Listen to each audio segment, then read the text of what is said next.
Morning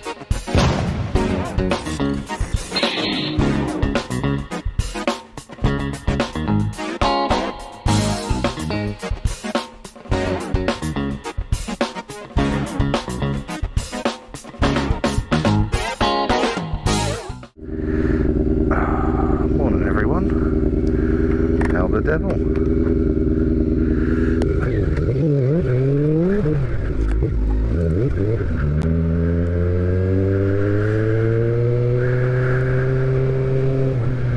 Let's go the other way for a change.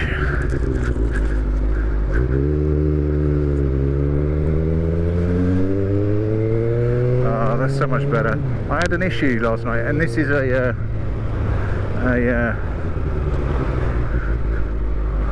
interesting piece about using bikes more, and it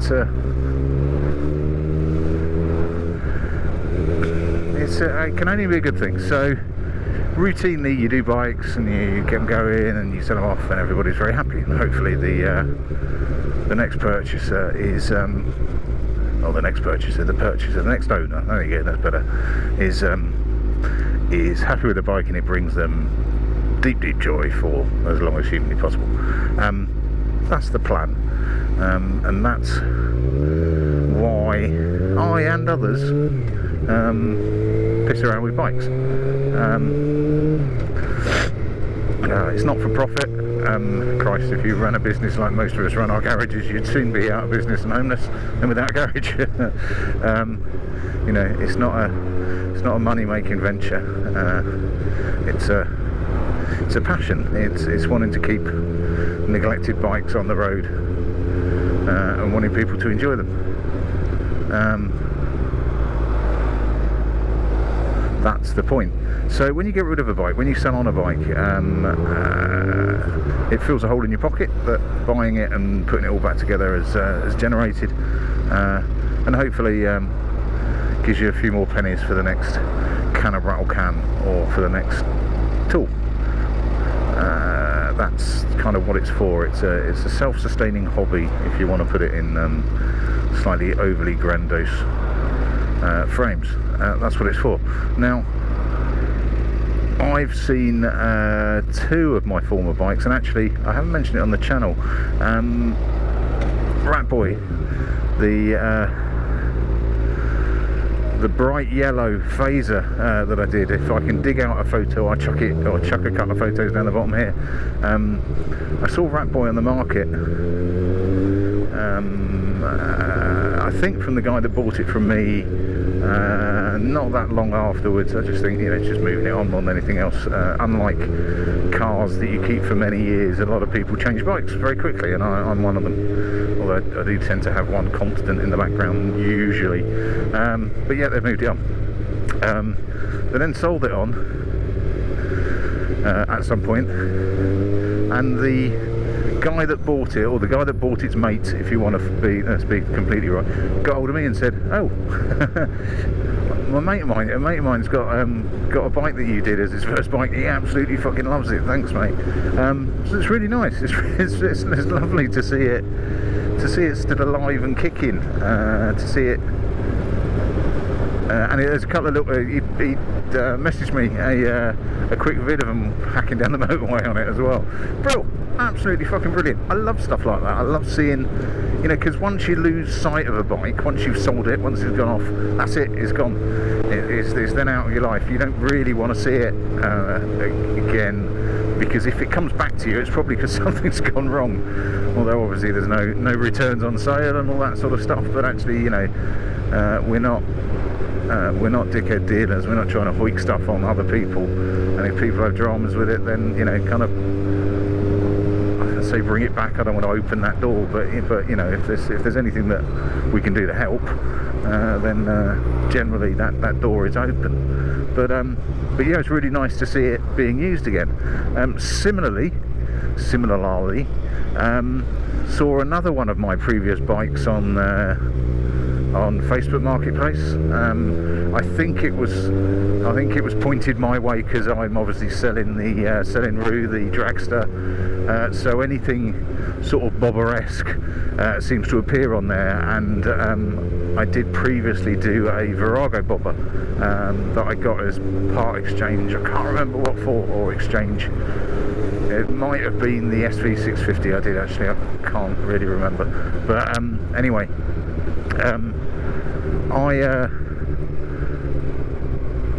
I sold that for, I think, 1,800, or certainly it was marketed at 1,800. It probably went for a little bit less, most things do.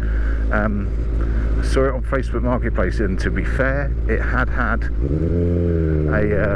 a new headlight, an LED headlight, and some LEDs at the back. But it was on Facebook Marketplace for, I think, 3.8, which is impressive. Now, you know, I think they're proper reaching. They're not going to get that sort of price for it. It's just, you know, the age of the bike, etc., etc. It's not worth that. But yeah, it's nice to see it still going. It's nice to see it still in use. It's nice to see somebody has value for it. Arguably, way more than it's got. But you know, don't ask, don't get, I suppose. But yeah, it's interesting to see that. And actually, by using a project bike more, so I tend to, this is going to sound rubbish if you've been watching my previous videos, but I tend to try and keep project bikes and my bikes separate. There is some general overlap, so my Diversion turned into a project bike to do a naked conversion on it. I don't really want to call it street fightering. That's not, you know, it doesn't add anything to it. It just takes a load of bulk off the front.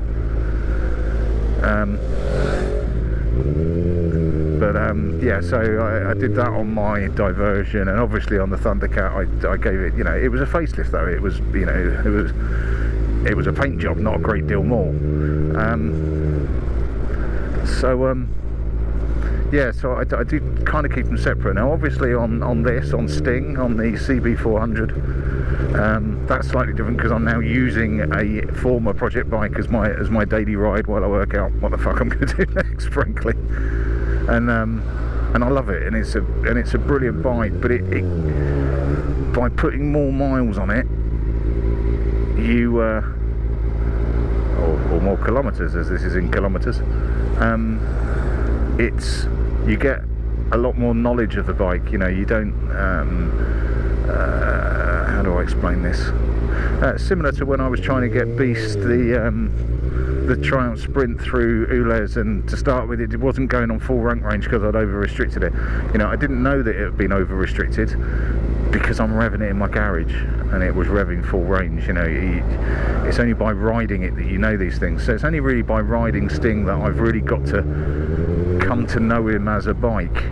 Now I said on my last upload that I'd changed the indicators. I had, because the ones that I put on it, and there's nobody to blame, the ones that I put on it, the LED ones, were shit. And I don't mean they were bad, they were shit. So yeah, they came off, and I put some better Bolt ones on rather than some, and got rid of the extra resistance required to run the LEDs. So I got rid of those. I also pushed this bike halfway home yesterday. No, I worked from home yesterday. Tuesday. Pushed the bike halfway home on Tuesday. The battery had just died. Halfway home the battery had died. Now I don't know why some bikes will run without a battery. It needs a battery to start, but will then run beyond that fine. I don't know, but this certainly isn't one of them. And I had noticed actually that it was getting quite cumbersome on startup, and I thought, oh, fuck's sake, you know, is it not charging? Because if it's not charging, then that is all sorts of regulator, rectifier type issues on it. That's the first place I would look anyway. And it's just an arse ache, and it's not something that I really, you know, was really looking forward to doing.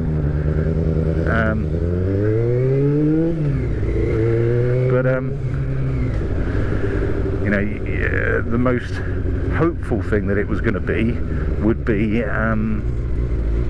just the battery. Now, if you remember back, I was having issues with the battery, and it was a liquid battery, you know, an old school battery. I think I bought it for the bike, but I can't remember. It looks quite good anyway.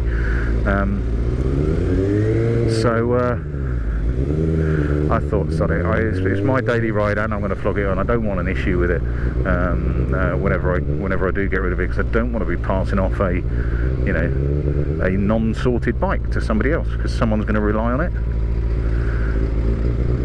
and it'll let them down. So I picked up a new battery and all is fine. So it wasn't the charging, it was the battery not charging. It would charge off my charger, my mains charger, very slowly. No, actually incredibly quickly, which made me suspicious to start with.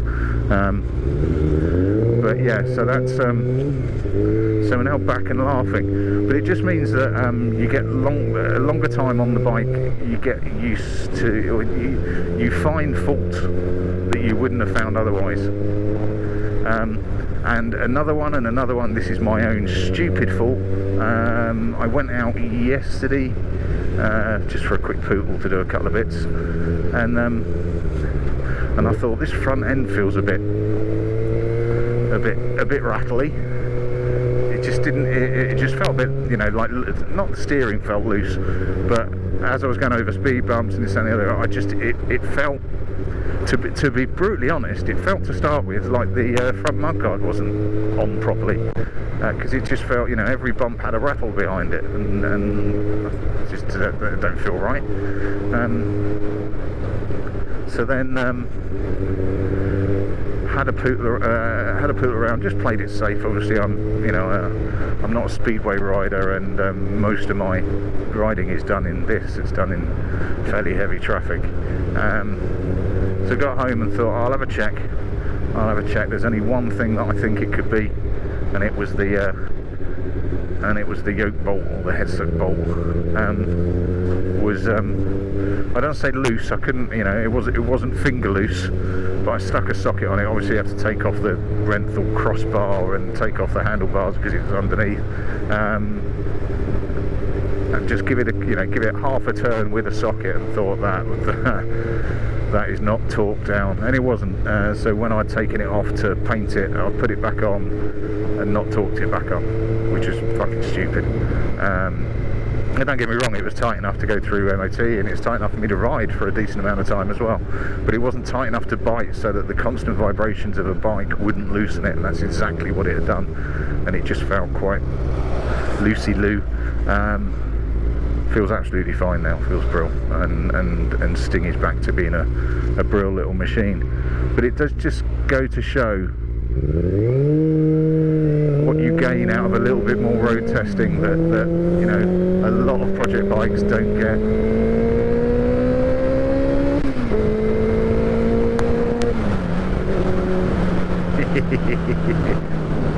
Too fast, damn right. Yeah, so yeah, we're back up and running again. Sting's just a brilliant little machine. He was the bane of my life for a period of time, and of all things to narrow it down to, it was fundamentally sparks. It had a lot of carb issues to start with, and I think a lot of that was driven by buying cheap parts and then being surprised that they didn't work. Really, Nat, you fool. And then latterly was the NGK spark plugs that were duds, let's face it, and the Iridium one has just cleared it all up, and it's now got this brilliant running machine. I've got this bike for for at the most a couple of months before it gets replaced with something ULEZ compliant. It is going to be quite a difficult sell, this one, because I am bonding. It's just such a brilliant little machine. It still turns heads, and it's not just the note of this little stubby exhaust that does it as well. He's a good looking bugger, at least from a bit of distance.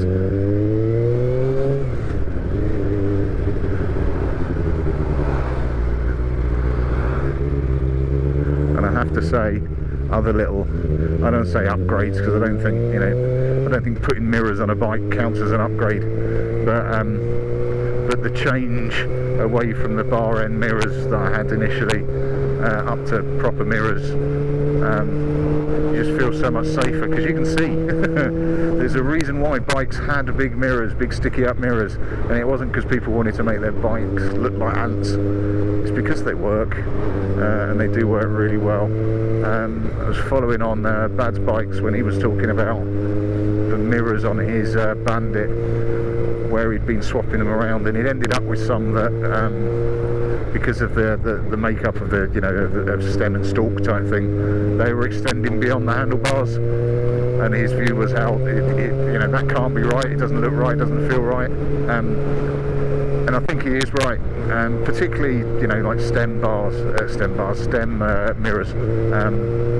I mean, these are short of the end of the handlebar, so it's not too wide, but they're nice and high, so they actually, I'm not staring at my elbow or my shoulder, and it's perfect. Right, that'll do me for this one. I'm not quite sure when I'm going to upload this, but we shall see, see. Hopefully the next update might be a bit of a sales update, but we'll see.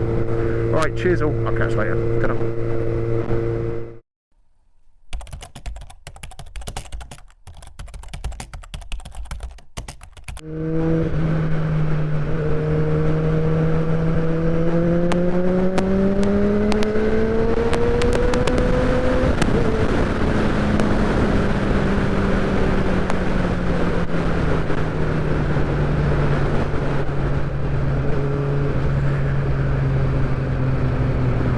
I dare you to ride this bike without a big grin on your face.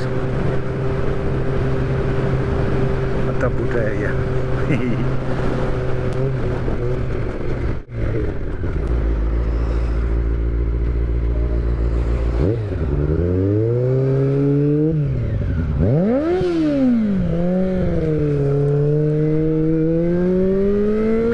Frick.